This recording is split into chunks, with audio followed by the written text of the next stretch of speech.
ये जो लोग राधे राधे राधे राधे बोलते हैं ना, एक बड़े कमाल की बात होती है इनमें। ये कभी अकेले नहीं होते हैं, इनके साथ हमेशा राधा रानी रहती है, ठाकुर जी रहते हैं। आप देखना कभी भी इनके चेहरे पर अलग ही तेज होता है, खुश रहते हैं हमेशा, क्योंकि ये जो नाम जाप है ना, ये एक अलग ऊर्जा पैदा कर देता है। आपके चारों तरफ एक ऐसा घेरा तैयार करता है जो आपको सुरक्षित रखता है, किसी को दिखाई नहीं देता है लेकिन होता है। इसी बात से जुड़ा हुआ एक प्रसंग आपको सुनाता हूं, एक अद्भुत प्रसंग, बड़े ध्यान से सुनिएगा। हरे कृष्ण दोस्तों, मैं हूं अनुज शर्मा। दिल्ली नजफगढ़, वहां रहती हैं ममता ढिंगरा ठक्कर। ममता ढिंगरा ठक्कर बताती है कि उनका पूरा परिवार ठाकुर जी का अनन्य भक्त है, राधा रानी की कृपा बरसती है उन पर। पति पत्नी और 2 बच्चे, एक बेटे का नाम माधव, दूसरे का नाम मोहित। ममता जी बताती हैं कि हर महीने या 2 महीने में राधा रानी से मिलने, ठाकुर जी से मिलने बरसाना वृंदावन जाते रहते हैं। तो हमेशा का एक नियम था, पहले बरसाना जाते थे, राधा रानी से मिलते थे, उसके बाद ठाकुर जी के पास जाते थे। इस बार ममता जी का मन हुआ कि पहले ठाकुर जी के पास जाएंगे, फिर अटारी पर जाएंगे, राधा रानी से मिलेंगे, रात्रि का भोग ग्रहण करना है, शाम को अटारी देखनी है, शाम को राधा रानी के पास जाना है। तो इस बार प्रोग्राम ऐसे बना कि पहले वृंदावन जाएंगे, फिर राधा रानी के पास जाएंगे।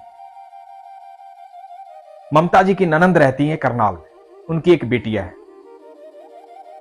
वो कभी भी बरसाना नहीं गई थी, राधा रानी को नहीं देखा, उसका भी मन था राधा रानी से मिलने का। तो करनाल से ननंद आ गई अपनी बेटिया को लेकर के, और इनकी ननंद, उनकी बेटिया, इनके दोनों बेटे, इनके पति और ममता जी, पूरा परिवार 7 फरवरी 2024 को सुबह 5 बजे नजफगढ़ से निकलता है वृंदावन के लिए। वृंदावन पहुंचता है, ठाकुर जी के दर्शन करता है। ममता जी बताती हैं कि आपके अनुभव रोज सुनती हूं, लोगों के अनुभव सुनते सुनते मन में प्रगाढ़ आस्था हो गई है, विश्वास हो गया, प्रेम तो ठाकुर जी से हमेशा से। आप हमेशा कहते हैं कि ठाकुर जी से बात करो जाकर के, ठाकुर जी के दर्शन करने मत जाओ, ठाकुर जी से मिलने जाओ। तो इस बार ममता जी ने सोच लिया था कि ठाकुर जी से मिलने जाऊंगी।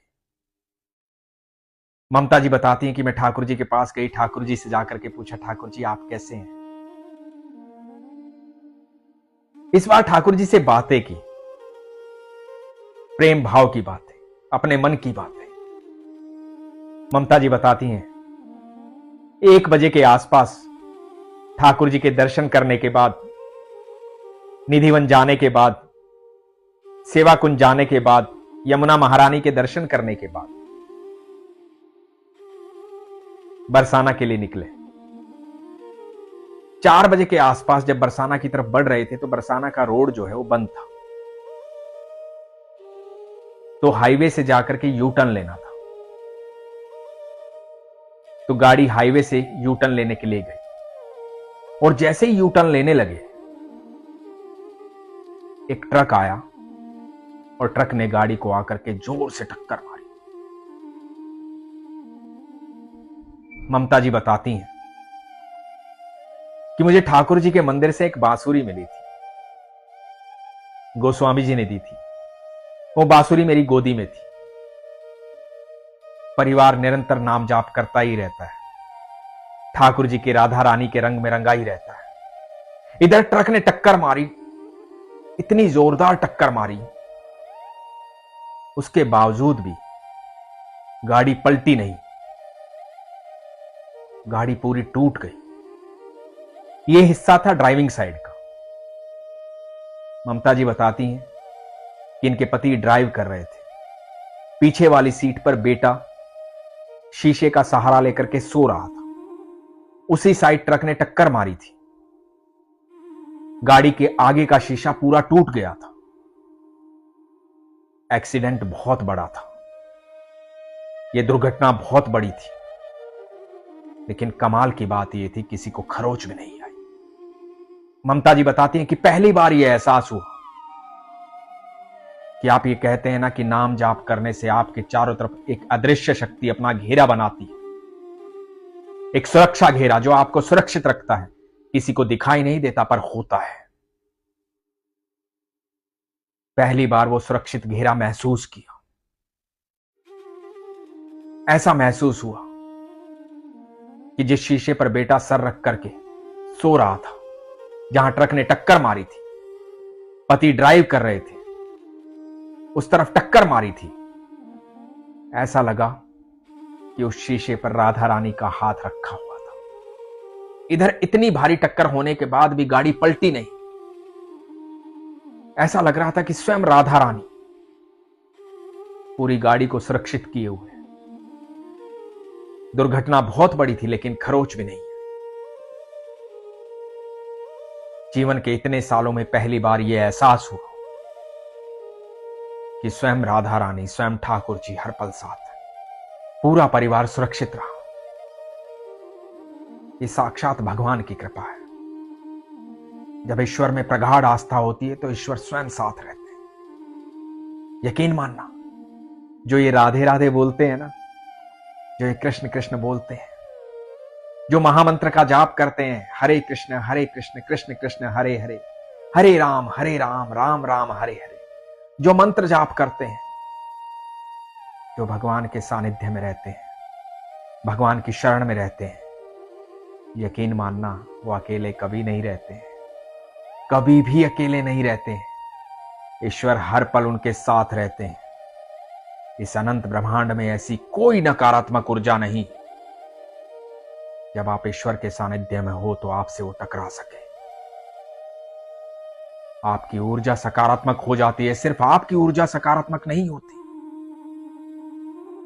आपके इर्द गिर्द सबकी ऊर्जा सकारात्मक हो जाती है।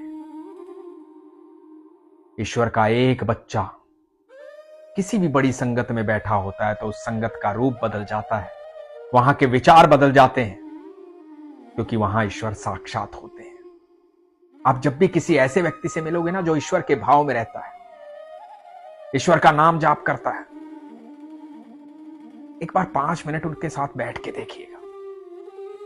आपको एहसास होगा, आपको यह एहसास नहीं होगा कि आप अपने मित्र के साथ बैठे थे, किसी भक्त के साथ बैठे थे। आपको यह एहसास होगा कि आप साक्षात ईश्वर के साथ बैठे थे। जो ईश्वर के सानिध्य में होता है, ईश्वर उसके भीतर निवास करते हैं। ईश्वर हम सब के भीतर है, हर जीव के भीतर है।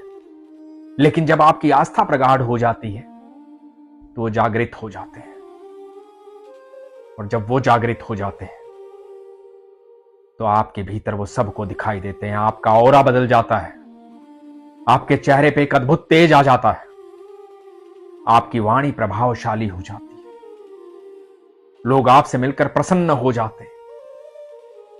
आप कितने भी दुखी हो, कितने भी परेशान हो, कितने भी भयभीत हो, कितने भी डरे हुए हो, पल भर के लिए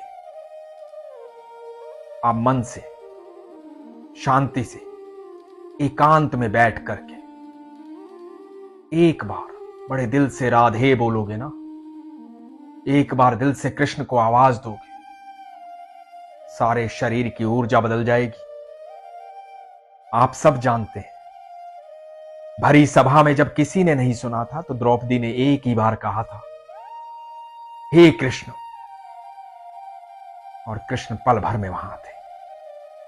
मैं बड़े यकीन से कहता हूं, एक बार विश्वास से पुकार कर देख लेना मेरे ठाकुर को। मेरे ठाकुर अपनी अनुभूति करवा देंगे, राधा रानी अपनी अनुभूति करवा देगी, बस विश्वास होना चाहिए। इसीलिए हमेशा कहता हूं, अपने विश्वास को मजबूत रखिए, अपना ख्याल रखिए। हरे कृष्ण।